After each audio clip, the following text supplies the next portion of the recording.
Hey, it's Hip Hop and R&B on 103.5, the B, Pop and Keith live. You know I'm always hitting y'all with these special guests, man, but this one is a little extra special, man. I've seen this young man, you know, I don't want to like smile, you know, get into too much of the details, but I've seen him from, I'd say, a young man to now a grown man, an adult, you know, doing his thing. His mother first introduced me to him years ago, and she knew that, you know, he was destined for stardom, and she poured into him, and I'm just so proud to see him. He probably doesn't even know, but I got to see him perform at the Vybz Kartel concert. And I was like, yo, and you know, like it was just a moment for me even just seeing him on stage. So I want to shout out his moms, and I want to shout out the one and only Major in the building. What's good, man? How are you? Big up yourself, Papa Keith. How you feeling, man? Every time. I'm great, man. I'm buzzing. I'm great. Nah, you are buzzing. You're doing your thing. And listen, you know, I didn't even mention your dad yet because,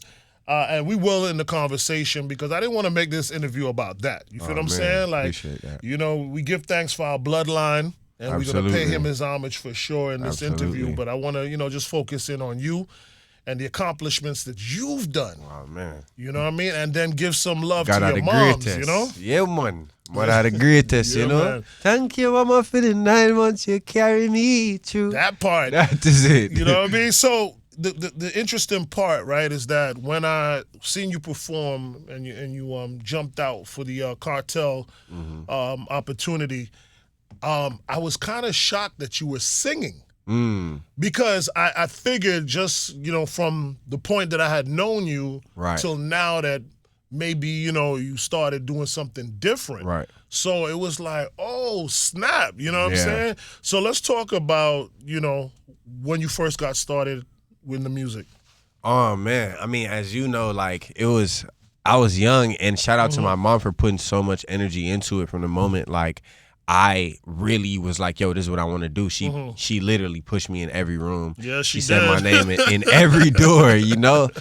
So that was beautiful. And I just finished telling Tony, you know, like it was always a reality for me. Like she always had me around the Papa Keiths, around the Freddie McGregors, around the Movados, around, you know what I'm saying, the guys that were actually doing it at a real level.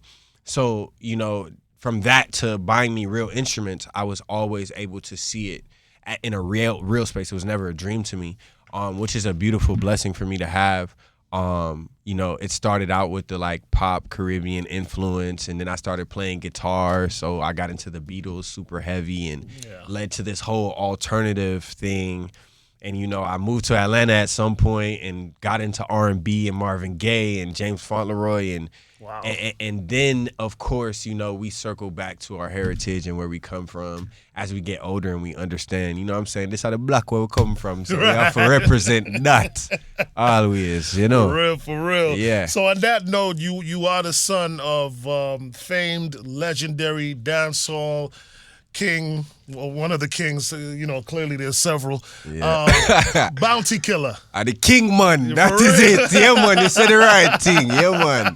Mr. Jamaica, you Since know? we handing out crowns, I think Bounty needs one. Oh, me, for sure. All the flowers, the roses, and the crowns, for sure. You know what I'm saying? So even just, you know, like, again, hearing you sing when you're on stage, you know, most people would think as Bounty Killer's son, you would come out like, yo, and you know what I mean? Like, kind of emulating. Hangry. Exactly. Yeah. Emulating his style, or, you know, maybe even just what we call DJing. Right. You know what I mean? But, you know, no, you are blazing your own path. Absolutely. I mean, I think that was always important for me. A lot of people really don't know I didn't really grow up underneath my dad in a physical space. So it wasn't his influence is so much more of like he's a myth to me. Like I know so much more about my dad from the people around him, as opposed to me being influenced by his music or influenced by him in the physical. So for me, like I always just was doing what was native to me or whatever I heard or felt like this feels good. So I feel like that's given me like a great place to be experimental and not really have to fit into the mold. And true to yourself. Yeah, exactly, 1,000%. Because, you know, me, I'm not a warlord like that. You know what I'm saying? I'm love, not peace. You know what I'm saying? And love, not war. But in general, I think it's super dope to be able to be like refreshing surprise as opposed to coming out and everybody kind of like, oh yeah, he's doing what my dad's doing and giving me that comparison. It's funny because I seen some people talking about it online and they was like, yo, like what is this?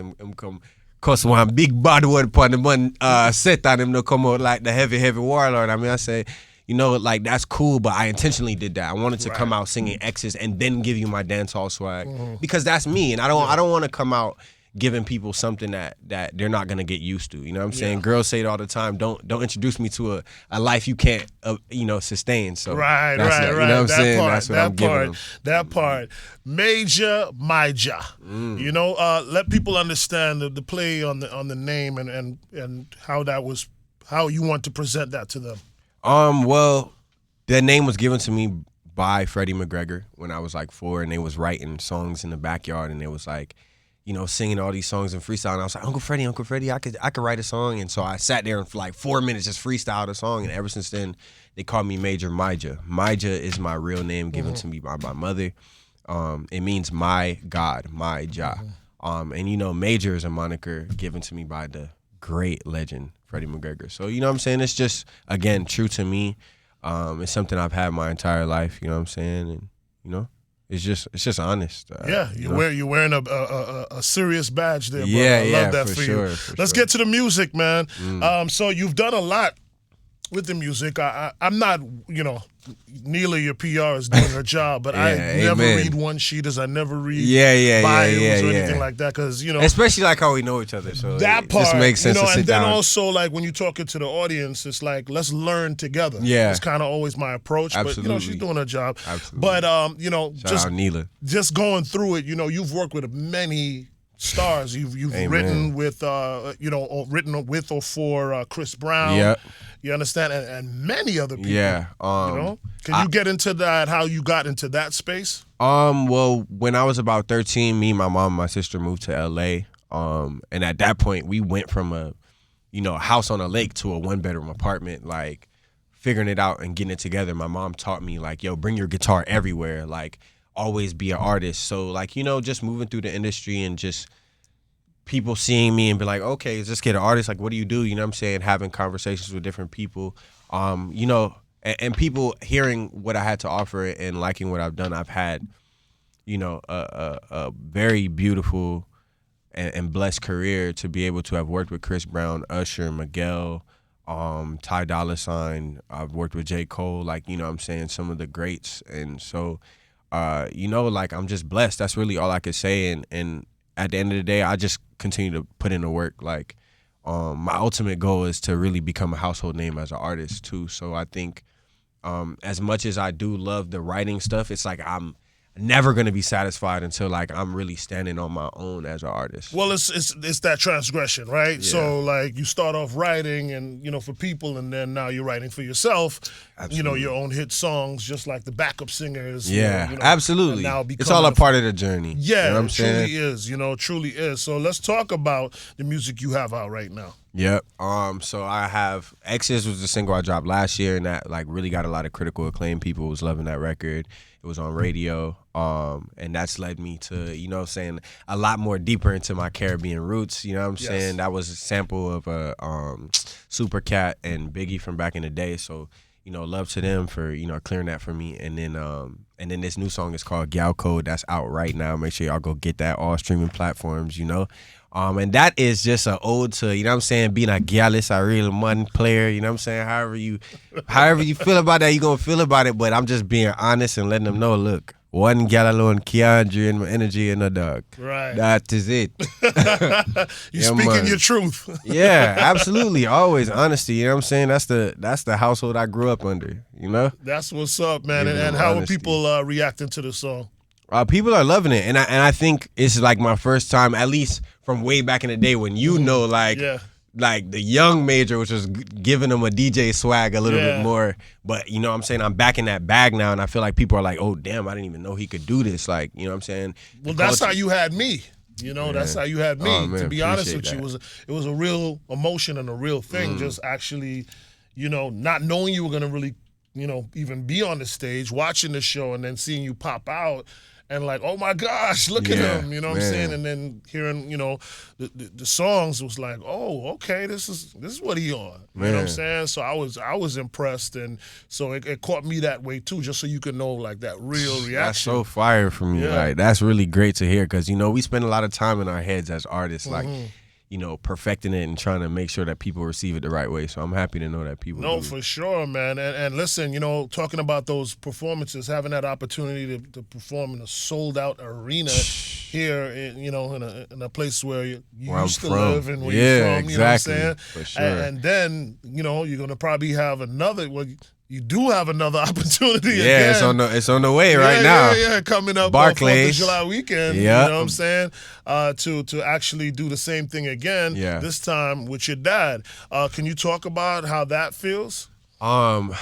It's surreal. Like it's really like stepping into a portal with giants. Like these guys, like they walk out on the stage and all the spotlight is on them. And it's dope. It's really something I can learn from, and I love it because these are all like dancehall Caribbean markets and crowds, and it's something that I'm not really used to. But I'm learning something from it. I'm taking from it, and I'm also like putting that in my music too, because every performance kind of gives you something to go like back a to. takeaway, yeah. But with Vibes, bro, like it was so genuine. Like I can't even lie. Like we didn't even have a conversation before we touched the stage together. Like I met him once before at Khaled's house with my dad, like maybe a month prior. We got connected to do the show, and like no time before that did we even say what up to each other or nothing. You know what I'm saying? Wow. And he gave me a wonderful intro, which Sure was did. beautiful. And I just feel like for my dad's musical son to be on the stage and for me to be on the stage, I think we really fed off of each other's energy, and it was just beautiful. Like I felt like a kid in a candy store. Yeah, man. I felt it was beautiful too, man. So I'm with you on that one, man. And then you already know. I mean, Barclays is like the warlord. I returned, dog. So For real. I bear excitement. That one is. I'm still preparing myself mentally for that in my head. Like. Yeah. To even stand on the shoulders of what my dad has done for dancehall and be able to even like DJ next to that is gonna be a whole nother world to you know what I'm saying? That's to really amazing. be in. So after the smoke clears, these opportunities, and you're gonna have more of these opportunities for sure, right? But as the smoke clears, what would you like to see, come out of the work that has been done thus far? It's so funny because social media is one of the hardest things to like mentally like deal with as an artist these days, because I feel like nothing that I can possibly do is gonna be as big as me jumping on stage with Vibes Cartel or my dad coming back after 15 years. Like there's nothing I can do to match that, like in the current present situation, because my bandwidth is not there as an artist yet, right? But of course, we're aiming to reach new heights every single day, and give people like the most, authentic content and the most authentic music that we can give them. At the end of the day, I'm an artist. I'm always gonna continue to release music and give people something, what I'm saying, that they can take away, give people a piece of me, and give people my heart. But I just hope that from all this, what I'm saying, I got 100 new females that, want to listen to the music and want to vibe out with me at one of my shows, what I'm saying. Make sure you follow me at MAJORMYJAH, shameless plug. But yeah, what I'm saying, ain't something shameless. light. You doing ain't nothing shameless about it. Something man. light, You're more- here for this. You're Yeah, here for this. You more earned gal this. tune for the summer, man. That is it. Well, here's what I wish for you before I let you go, man, and conquer the world or continue conquering the world. Amen. Here's what I wish for you, and this is just in my little warped brain. I would wish for you that you're in front of an audience, and I'm gonna correlate it for you, right? I wish for you that you're in front of an audience where you're headlining an event where people are coming to see you, Amen. and it's a full arena, and Amen. you're bringing out your dad. Amen. Right? Word. To come and work on Received. your set. Because to me, based on what you just told me, that's the one space now that'll be like, wow, Yeah. look how that, Absolutely. reverse. Because I would remember, funny story, I would remember Khaled and I always used to keep our yearly parties, right? Yeah. Mine was Carnival. and his was called The Temple, right? Okay. And his was 90% hip hop, but he would always have one or two dancehall artists come out. And I course. remember this like it was yesterday, one of the temples that he did, and all the hip hop artists performed and did their thing. And then he brought out Bounty Killer and he destroyed the place.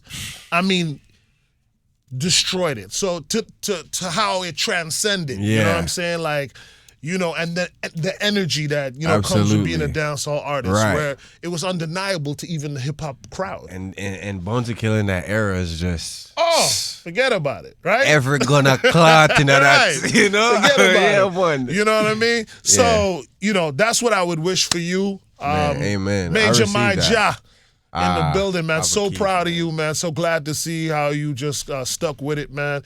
Please send regards to your moms. Oh, for me. definitely will. You know what I'm Definitely saying? will. Because I've actually seen her put in the work, man. She was relentless. The champion. Yeah, For sure. relentless about, getting you out there and giving you an opportunity to do something that Realistically. you now are really good at and love. Nah, for real. Amen. Yeah, man. And to that, like, just to kind of like set the precedent, I think dancehall has such a really beautiful story right now, and it's really getting pushed to the masses in a dope way that it hasn't in a long time. And I really, really would love to be a part of that, and I really would love to help to commercialize it and, bring dancehall and bring Jamaica back into the forefront and the center stage of what's happening, because so much influence has come from it. It's only right. You know what I'm saying? So, if there's anything that's on my mission and my trajectory of that, other than the gyalem, it would be that, man, and to just show love to the culture, man. Oh, that's a fact. Well, listen, in my opinion, the best verses that ever happened, Bounty and Beanie. That is it. Period. Clash to verses By every far. time. By You can't far. say another one. You can't say another one. By far. And then Yeah. I'll give you the Dipset and Yeah, whatever exactly. else. We got to go with the origination first, for sure. That part, man. For sure. Hey, Major My Job, man. Continued success, my brother. Let everybody know where they can find you, your social media platforms, and the name of the single that's out right now. That is it. Remember, myself, go listen to that Gal Code right now on all streaming platforms. Again, my name is Major Myja. You can find me everywhere. It's MAJORMYJAH. Appreciate y'all so much for having me. For real, Papa. Bless. That is it. Bless. The beat. That is it.